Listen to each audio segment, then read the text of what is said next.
আবার কি করছো তুমি? ওই এক কোটো ওইটুকুনি চাল নিয়ে এসে পুরী থেকে যখন এই কনকেটা কিনেছি আমাকে বললো যে একদম এটা মাপ হবে পুরো 250 পুরো।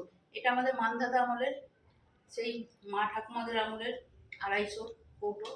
এটাতে মেপে দেখব পুরো 250 কিনা। 250 থেকে কম? না কম এই তো মোছা মোছা পুরো 250।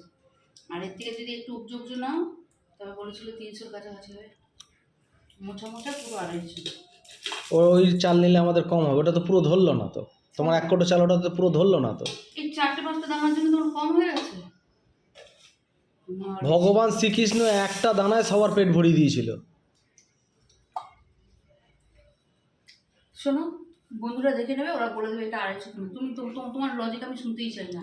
তুমি এখানে পাখারে যে তার তুলগুলো ঝুলে রয়েছে। হ্যাঁ, ওখানে দলা মাছ দিয়ে কি কি করে রেখেছো ওটা? ওই এক সপ্তাহ ঝগড়া চলছিল না, ইচ্ছে করে এরকম তার ঝুলিয়ে রেখেছো।